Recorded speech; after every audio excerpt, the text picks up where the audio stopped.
Hi నమస్తే welcome to Myra media. నేను మీ కేవీఆర్. విశాఖ ఉక్కు కార్మికులు రగిలిపోతా ఉన్నారు. ఈరోజు వాళ్ళు ఒక నిర్వాధిక సమ్మెకు పిలుపునిచ్చిన సంగతి తెలిసిందే కదా.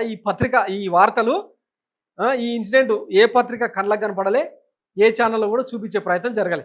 ఎందుకంటే 4000 మంది కార్మికులను, కాంట్రాక్ట్ కార్మికులను వాళ్ళ పోస్టులు ఊడబికి ఇక రాద్ధాంతం చేస్తూ ఉన్నది కూటమి సర్కారు. గతంలోనే ప్రైవేటైజేషన్ అడ్డుకోవడానికి ఇక ఎన్నెన్ని ప్రయత్నాలు జరిగినో గత ప్రభుత్వం చూసింది కదా.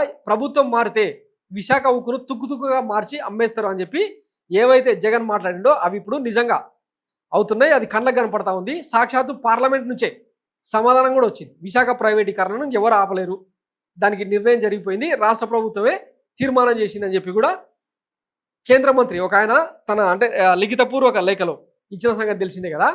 ఇవన్నీ పక్కన పెడితే ఈరోజు కార్మికుల లోకం అంతా ఎందుకు రోడ్డెక్కి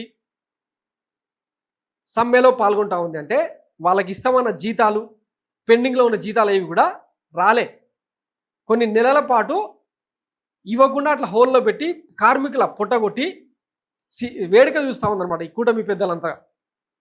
గతంలో ఇదే విశాఖ ఉక్కును కాపాడేదానికి కేంద్ర ప్రభుత్వం నుంచి 11,000 పైచీలకు కోట్లను తీసుకొచ్చినామని చెప్పి వీళ్ళే కదా రాసుకొచ్చింది. ఇదిగో చూడండి, విశాఖ స్టీల్ ప్లాంట్కు కేంద్రం ప్రకటించిన ప్రత్యేక ప్యాకేజీ 11,440 కోట్ల ప్రత్యేక ప్యాకేజీని ప్రకటించింది. ఎప్పుడు 2025 జనవరి 17వ తారీఖున ఈ న్యూస్ అనమాట. ఇంకా ప్రతి ఒక్కళ్ళు ఈటీవీ భారత్ అందరు రాసుకున్నారు అనమాట. విశాఖ స్టీల్ ప్లాంట్ పునరుద్ధరణకు కేంద్రం 11,440 కోట్లు కేటాయించింది అని చెప్పి. మరి ఆ డబ్బులు ఎక్కడ పోయినాయి? ఆ కాంట్రాక్ట్ కార్మికులకు ఈ రోజు వరకు జీతాలు పడలేదని చెప్పి వాళ్ళు గగ్గోలు పెడతా ఉన్నారు. వాళ్ళని మొత్తం సెటిల్ చేస్తే 4,500 కోట్లలో అయిపోయే వ్యవహారం అని చెప్పి అక్కడ కార్మికులకు అని చెప్తా ఉంది. మరి ఇంత డబ్బు కేటాయిస్తే వాళ్ళు ఎందుకు రోడ్డు ఎక్కుతారు? వాళ్ళ జీతభత్యాలు ఎందుకు రాలేదు? ఏం చేసిరు ఆ డబ్బంతా? ఇది ఇప్పుడు తెలియాల్సిన కొత్త కోణం అనమాట. ఇక ఆ స్టీల్ ప్లాంట్ ప్రైవేటీకరణ అనేది అయిపోయింది. ఇక ఎందుకంటే కార్మికులను మెల్లిమెల్లిగా వివిధ యూనిట్ల నుంచి ఇంకా ఎంతమంది ఎక్కున్నారో మొత్తం తీసేసి ఇంకా దాన్ని ఏ అదానికో అంబానికో కట్టబెట్టడం ఖాయం, అది వేరే సంగతి. కనీసం ఆ ఉద్యోగులకు సెటిల్ చేయాల్సిన పాత బకాయిలనైనా ఇవ్వాల్సిన దానికోసమే కదా ఈ ప్యాకేజీ కేటాయించింది. మరి ఆ డబ్బంతా ఏమైంది? వాళ్ళు కార్మిక లోకం అంతా ఎందుకు సమ్మెలో దిగుతూ ఉంది? ఆలోచించండి ఒకసారి. కేంద్ర ప్రభుత్వం ఏమో ఇంత డబ్బా కొట్టుకుంటుంది, మేము లక్షల కోట్ల నిధులను ఆంధ్రప్రదేశ్కు కేటాయిస్తున్నాం, దేశంలో ఏ రాష్ట్రానికి ఇవ్వనంత ఆంధ్రప్రదేశ్కు ఇస్తున్నాం, అవసరమైతే ఇంకా 10 రెట్లు కేంద్రం నుంచి సాయం ఇస్తామని చెప్పి మొన్ననే ఏది మన అమరావతి పునఃప్రారంభోత్సవానికి వచ్చి ప్రధానమంత్రి నరేంద్ర మోదీ చెప్పిండు కదా. మరి ఈ డబ్బులన్నీ ఏమైపోతా ఉన్నాయి? దీని మీద ఎంక్వైరీ చేయాల్సిన అవసరం కేంద్ర ప్రభుత్వానికి లేదా?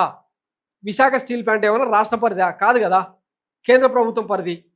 మరి ఆ డబ్బులంతా ఏం చేసిర్రు? ఎవరి జేబుల్లోకి వెళ్ళినాయి? ఎంక్వైరీ చేయాల్సిన బాధ్యత బీజేపీ సర్కారుకు ఉందా లేదా?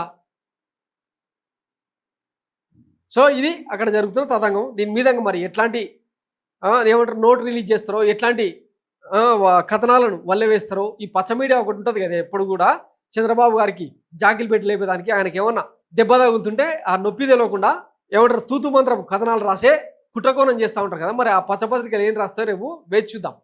Thanks for watching Myra media. నేను మీ కేవీఆర్. Thank you.